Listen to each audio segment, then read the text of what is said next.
jumped Bilbo, and putting on his dressing gown, went into the dining room. There he saw nobody, but all the signs of a large and hurried breakfast. There was a fearful mess in the room, and piles of unwashed crocks in the kitchen. Nearly every pot and pan he possessed seemed to have been used. The washing up was so dismally real that Bilbo was forced to believe the party of the night before had not been part of his bad dreams, as he had rather hoped. Indeed, he was really relieved, after all, to think that they had all gone without him, and without bothering to wake him up. But with never a thank you, he thought. And yet, in a way, he could not help feeling just a trifle disappointed. The feeling surprised him. "Don't be a fool, Bilbo Baggins," he said to himself, "thinking of dragons and all that outlandish nonsense at your age." So he put on an apron, lit fires, boiled water, and washed up. Then he had a nice little breakfast in the kitchen before turning out the dining room. By that time the sun was shining, and the front door was open, letting in a warm spring breeze. Bilbo began to whistle loudly, and to forget about the night before. In fact, he was just sitting down to a nice little second breakfast in the dining room by the open window, when in walked Gandalf. "My dear fellow," said he, "whenever are you going to come? What about an early start? And here you are having breakfast, or whatever you call it, at 10:30. They left you the message because they could not wait." "What message?" said poor Mr. Baggins, all in a fluster. "Great elephants," said Gandalf, "you are not at all yourself this morning. You have never dusted the mantelpiece." "What's that got to do with it? I've had enough to do with washing up for 14. "If you had dusted the mantelpiece, you would have found this just under the clock," said Gandalf, handing Bilbo a note, written, of course, on his own notepaper. This is what he read: "Thorin and Company to Burglar Bilbo, greeting. For your hospitality, our sincerest thanks, and for your offer of professional assistance, our grateful acceptance. Terms: cash on delivery, up to and not exceeding 1/14 of total profits, if any. All traveling expenses guaranteed in any event. Funeral expenses to be defrayed by us or our representatives, if occasion arises and the matter is not otherwise arranged for. Thinking it unnecessary to disturb your esteemed repose, we have proceeded in advance to make requisite preparations, and shall await your respected person at the Green Dragon Inn, Bywater, at 11 a.m. sharp. Trusting that you will be punctual, we have the honor to remain, yours deeply, Thorin and Company." "That leaves you just 10 minutes. You will have to run," said Gandalf. "But," said Bilbo. "No time for it," said the wizard. "But," said Bilbo again. "No time for that either. Off you go."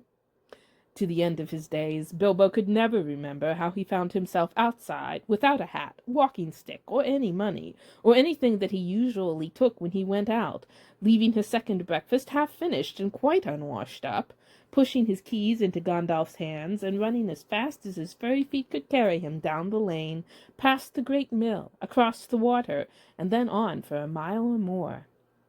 Very puffed he was when he got to Bywater just on the stroke of 11, and found he had come without a pocket-handkerchief. "Bravo," said Balin, who was just standing at the inn door looking out for him. Just then all the others came round the corner of the road from the village. They were on ponies, and each pony was slung about with all kinds of baggages, packages, parcels, and paraphernalia. There was a very small pony, apparently for Bilbo. "Up you two get, and off we go," said Thorin. "I'm awfully sorry," said Bilbo, "but I have come without my hat, and I have left my pocket-handkerchief behind, and I haven't got any money. I didn't get your note until after 10:45, to be precise." "Don't be precise," said Dwalin, "and don't worry. You will have to manage without pocket-handkerchiefs and a good many other things before you get to the journey's end. As for a hat, I have got a spare hood and a cloak in my luggage." That's how they all came to start, jogging off from the inn one fine morning just before May, on laden ponies. And Bilbo was wearing a dark green hood, a little weather-stained, and a dark green cloak, borrowed from Dwalin. They were too large for him, and he looked rather comic. What his father Bungo would have thought of him I daren't think. His only comfort was he couldn't be mistaken for a dwarf, as he had no beard. They had not been riding very long, when up came Gandalf, very splendid, on a white horse. He had brought a lot of pocket-handkerchiefs, and Bilbo's pipe and tobacco. So after that, the party went along very merrily, and they told stories or sang songs as they rode forward all day, except, of course, when they stopped for meals. This didn't come quite as often as Bilbo would have liked them, but still he began to feel that adventures were not so bad after all. At first they had passed through Hobbit lands, a wide, respectable country inhabited by decent folk, with good roads, an inn or two, and now and then a dwarf or a farmer ambling by on business.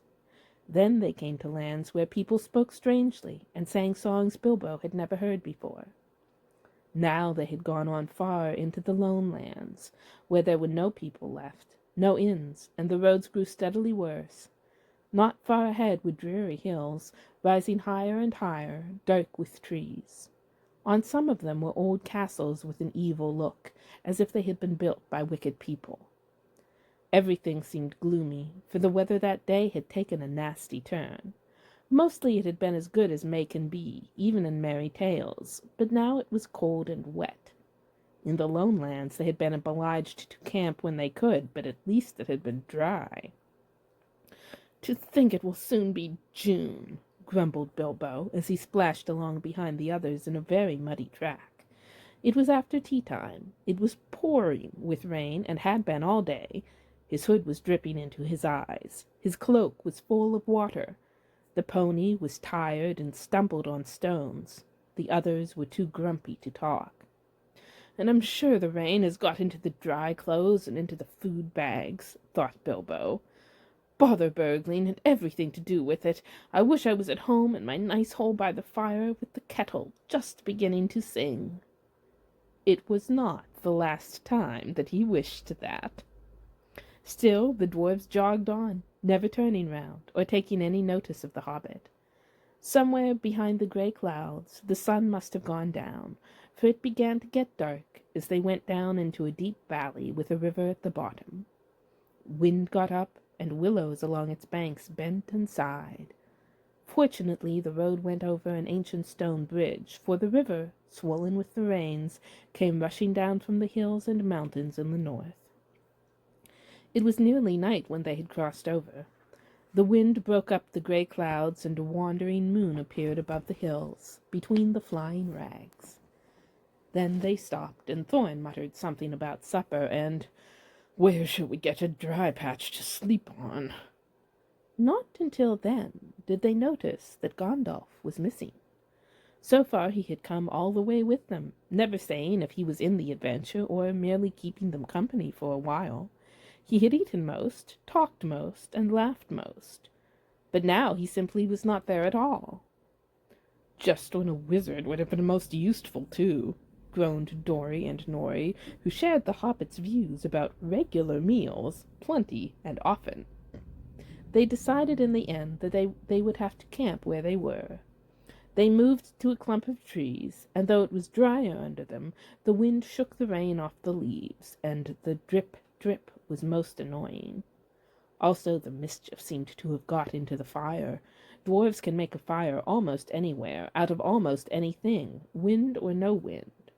But they could not do it that night, not even Owen and Glóin, who was specially good at it. Then one of the ponies took fright at nothing and bolted. He got into the river before they could catch him, and before they could get him out again, Filly and Killy were nearly drowned, and all the baggage that he carried was washed away off him. Of course it was mostly food, and there was mighty little left for supper and less for breakfast.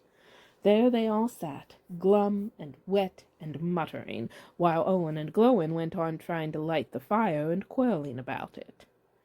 Bilbo was sadly reflecting that adventures are not all pony rides in May sunshine, when Balin, who was always their lookout man, said, "There's a light over there." There was a hill, some way off, with trees on it, pretty thick in parts. Out of the dark mass of the trees they could now see a light shining, a reddish, comfortable-looking light, as it might be a fire or torches twinkling.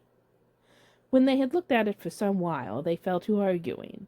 Some said no, and some said yes. Some said they could but go and see, and anything was better than little supper, less breakfast, and wet clothes all the night. Others said, "These parts are none too well known, and are too near the mountains. Travelers seldom come this way now. The old maps are no use. Things have changed for the worse, and the road is unguarded. They have seldom even heard of the king round here, and the less inquisitive you are as you go along, the less trouble you are likely to find." Some said, "After all, there are 14 of us." Others said, "Where has Gandalf got to?" This remark was repeated by everybody. Then the rain began to pour down worse than ever, and Owen and Glowin began to fight. That settled it. "After all, we have got a burglar with us," they said, and so they made off, leading their ponies, with all due and proper caution, in the direction of the light. They came to the hill, and were soon in the wood. Up the hill they went, but there was no proper path to be seen, such as might lead to a house or a farm, and do what they could, they made a deal of rustling and crackling and creaking, and a good deal of grumbling and gratting as they went through the trees in the pitch dark. Suddenly the red light shone out very bright through the tree trunks not far ahead. "Now it is the burglar's turn," they said, meaning Bilbo. "You must go on and find out all about that light, and what it is for, and if all is perfectly safe and canny," said Thorin to the Hobbit. "Now scuttle off, and come back quick if all is well. If not, come back if you can. If you can't, hoot twice like a barn owl and once like a screech owl, and we will do what we can." Off Bilbo had to go, before he could explain that he could not hoot even once like any kind of owl, any more than he could fly like a bat. But at any rate, hobbits can move quietly in woods, absolutely quietly. They take a pride in it, and Bilbo had sniffed more than once at what he called all this dwarvish racket as they went along, though I don't suppose you or I would have noticed anything at all on a windy night, not if the whole cavalcade had passed 2 feet off.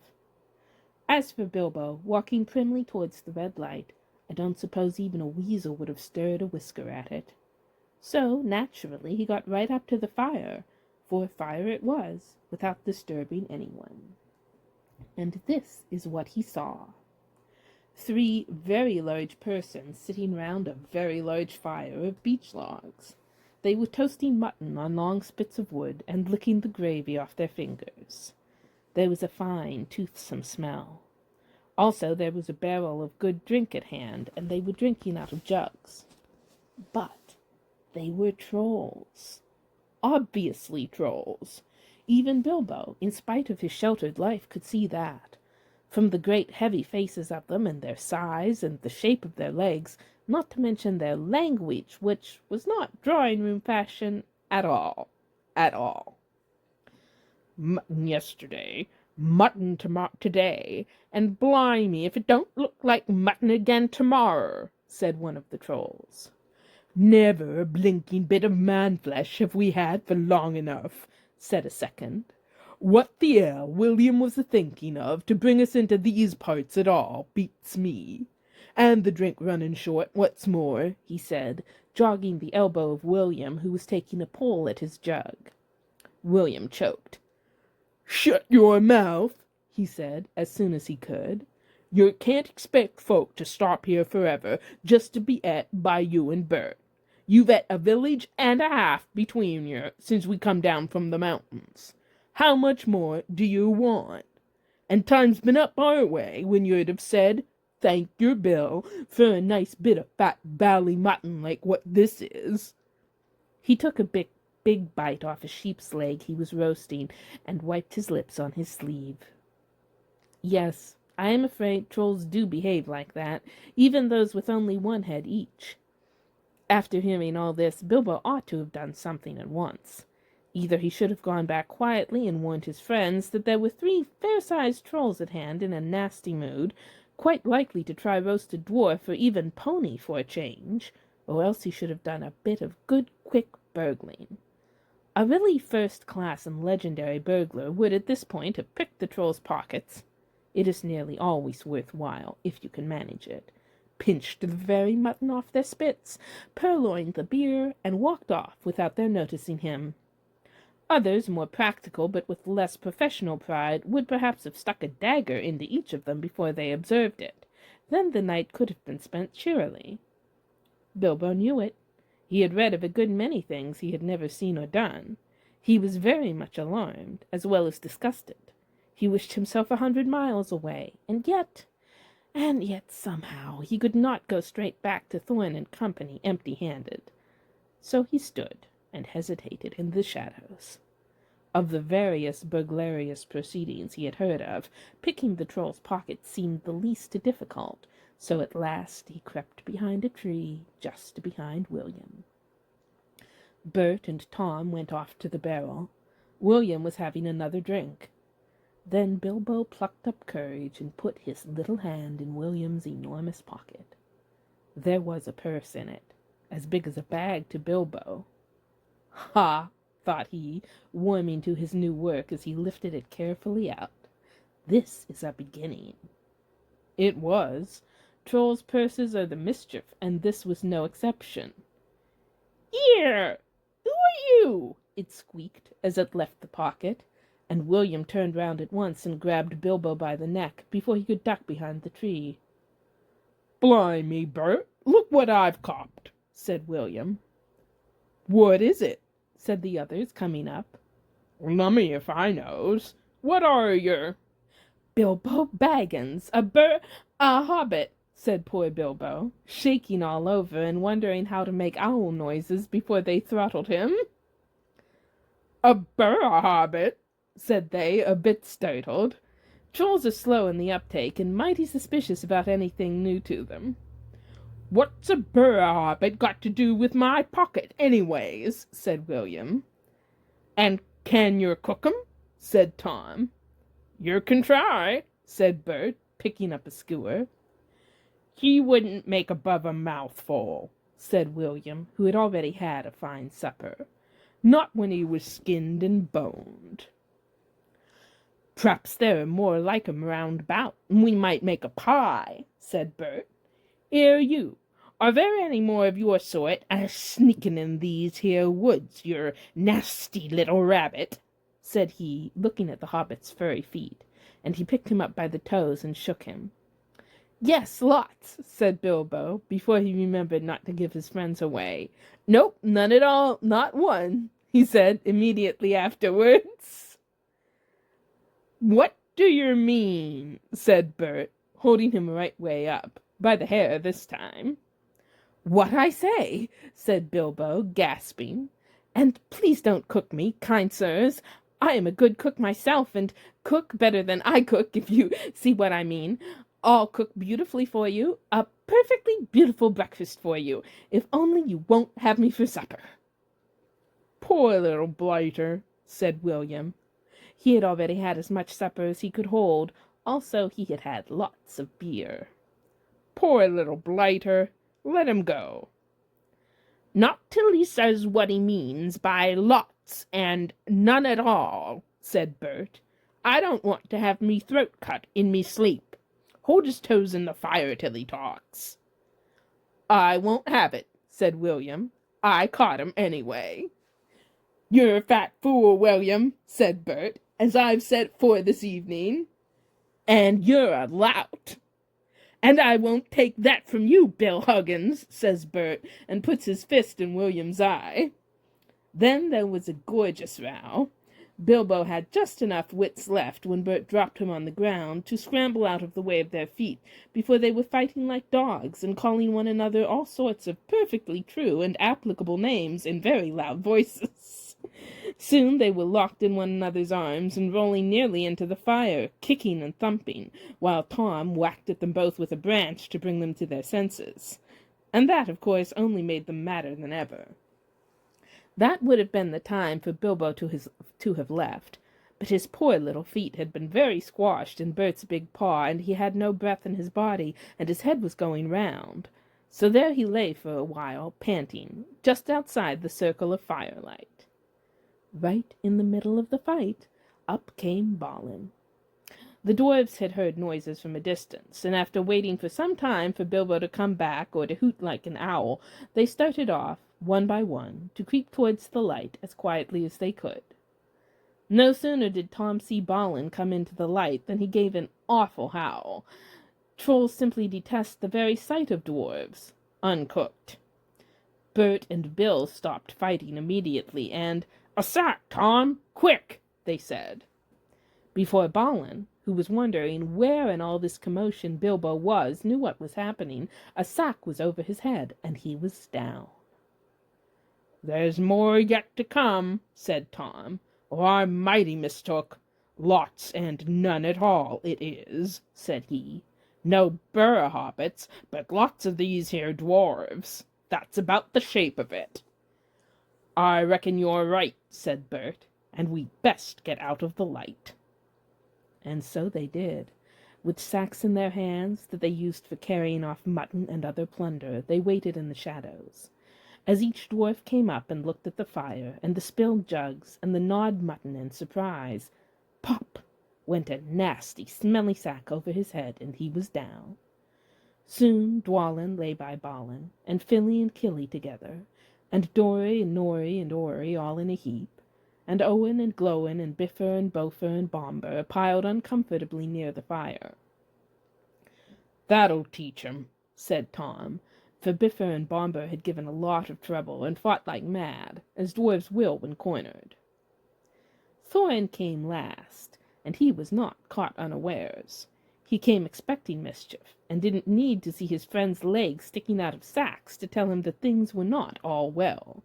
He stood outside in the shadows some way off and said, "What's all this trouble? Who has been knocking my people about?" "It's trolls," said Bilbo from behind a tree. They had forgotten all about him. "They're hiding in the bushes with sacks," said he. "Oh, are they?" said Thorin, and he jumped forward to the fire before they could leap on him. He caught up a big branch all on fire at one end, and Bert got that in his eye before he could step aside. That put him out of the battle for a bit. Bilbo did his best. He caught hold of Tom's leg, as well as he could. It was thick as a young tree trunk, but he was sent spinning up into the top of some bushes when Tom kicked the sparks up in Thorin's face. Tom got the branch in his teeth for that, and lost one of the front ones. It made him howl, I can tell you. But just at that moment William came up behind and popped the sack right over Thorin's head and down to his toes. And so the fight ended. A nice pickle they were all in now, all neatly tied up in sacks, with 3 angry trolls, and 2 with burns and bashes to remember, sitting by them, arguing whether they should roast them slowly, or mince them fine and boil them, or just sit on them one by one and squash them into jelly, and Bilbo up in a bush, with his clothes and his skin torn, not daring to move for fear they should hear him. It was just then that Gandalf came back, but no one saw him. The trolls had just decided to roast the dwarves now and eat them later. That was Bert's idea, and after a lot of argument they had all agreed to it. "No good roasting 'em now. It'd take all night," said a voice. Bert thought it was William's. "Don't start the argument all over again, Bill," he said, "or it will take all night." "Who's a-arguing?" said William, who thought it was Bert that had spoken. "You are," said Bert.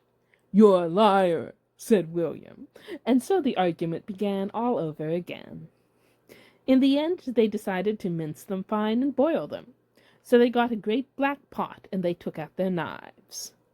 "No good boiling 'em. We ain't got no water, and it's a long way to the well and all," said a voice. Bert and William thought it was Tom's. "Shut up," said they, "or we'll never have done.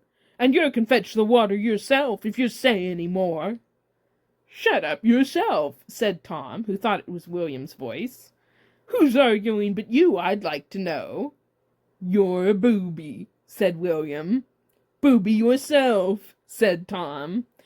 And so the argument began all over again, and went on hotter than ever, until at last they decided to sit on the sacks one by one and squash them, and boil them next time. "Who shall we sit on first?" said the voice. "Better sit on the last fellow first," said Bert, whose eye had been damaged by Thorn. He thought Tom was talking. "Don't talk to yourself," said Tom. "But if you wants to sit on the last one, sit on him. Which is he?" "The one with the yellow stockings," said Bert. "Nonsense, the one with the gray stockings," said a voice like William's. "I made sure it was yellow," said Bert. "Yellow it was," said William. "Then what did you say it was gray for?" said Bert. "I never did. Tom said it." "That I never did," said Tom. "It was you." 2-1, so shut your mouth," said Bert. "Who are you a-talking to?" said William. "Now stop it," said Tom and Bert together. "The night's getting on, and dawn comes early. Let's get on with it." "Dawn take you all, and be stoned to yer," said a voice that sounded like William's, but it wasn't. For just at that moment the light came over the hill, and there was a mighty twitter in the branches. William never spoke, for he stood turned to stone as he stooped, and Bert and Tom were stuck like rocks as they looked at him. And there they stand to this day, all alone, unless the birds perch on them. For trolls, as you probably know, must be underground before dawn, or they go back to the stuff of the mountains they are made of, and never move again. That is what had happened to Bert and Tom and William. "Excellent," said Gandalf, as he stepped from behind a tree and helped Bilbo to climb down out of a thorn bush. Then Bilbo understood. It was the wizard's voice that had kept the trolls bickering and quarreling until the light came and made an end of them. The next thing was to untie the sacks and let out the dwarfs. They were nearly suffocated and very annoyed. They had not at all enjoyed lying there listening to the trolls making plans for roasting them and squashing them and mincing them. They had to hear Bilbo's account of what had happened to him twice over before they were satisfied. "Silly time to go practicing pinching and pocket-picking," said Bomber, "when what we wanted was fire and food." "And that's just what you wouldn't have got of those fellows without a struggle in any case," said Gandalf. "Anyhow, you are wasting time now. Don't you realize that the trolls must have a cave or a hole dug somewhere near to hide from the sun in? We must look into it." They searched about, and soon found the marks of Troll's stony boots going away through the trees. They followed the tracks up the hill, until, hidden by bushes, they came on a big door of stone leading to a cave. But they could not open it, not though they all pushed, while Gandalf tried various incantations. "Would this be any good?" asked Bilbo, when they were getting tired and angry. "I found it on the ground where the trolls had their fight." He held out a largish key, though no doubt William had thought it very small and secret. It must have fallen out of his pocket, very luckily, before he was turned to stone. "Why on earth didn't you mention it before?" they cried. Gandalf grabbed it and fitted it into the keyhole. Then the stone door swung back with one big push, and they all went inside. There were bones on the floor, and a nasty smell was in the air. But there was a good deal of food jumbled carelessly on shelves and on the ground, among an untidy litter of plunder, of all sorts, from brass buttons to pots full of gold coins standing in a corner. There were lots of clothes, too, hanging on the walls. Too small for trolls. I am afraid they belonged to victims, and among them were several swords of various makes, shapes, and sizes. two caught their eyes particularly because of their beautiful scabbards and jeweled hilts. Gandalf and Thorin each took one of these, and Bilbo took a knife in a leather sheath. It would have made only a tiny pocket knife for a troll, but it was as good as a short sword for the hobbit. "These look like good blades," said the wizard, half drawing them and looking at them curiously. "They were not made by any troll, nor by any smith among men in these parts and days, but when we can read the runes on them, we shall know more about them." "Let's get out of this horrible smell," said Philly. So they carried out the pots of coins, and such food as was untouched and looked fit to eat, also one barrel of ale, which was still full. By that time they felt like breakfast, and being very hungry, they did not turn their noses up at what they had got from the troll's larder. Their own provisions were very scanty. Now they had bread and cheese, and plenty of ale, and bacon to toast in the embers of the fire. After that they slept, for their night had been disturbed, and they did nothing more till the afternoon. Then they brought up their ponies, and carried away the pots of gold, and buried them very secretly not far from the track by the river, putting a great many spells over them, just in case they ever had the chance to come back and recover them. When that was done, they all mounted once more, and jogged along again on the path towards the east. "Where did you go to, if I may ask?" said Thorin to Gandalf as they rode along. "To look ahead," said he. "And what brought you back in the nick of time?" "Looking behind," said he. "Exactly," said Thorin, "but could you be more plain?" "I went on to spy out our road. It will soon become dangerous and difficult. Also, I was anxious about replenishing our small stock of provisions. I had not gone very far, however, when I met a couple of friends of mine from Rivendell." "Where's that?" asked Bilbo. "Don't interrupt," said Gandalf. "You will get there in a few days now, if we're lucky, and find out all about it. As I was saying, I met two of Elrond's people. They were hurrying along for fear of the trolls. It was they who told me that 3 of them had come down from the mountains and settled in the woods not far from the road. They had frightened everyone away from the district, and they waylaid strangers. I immediately had a feeling that I was wanted back. Looking behind, I saw a fire in the distance and made for it. So, now you know. Please be more careful next time, or we shall never get anywhere." "Thank you," said Thorin.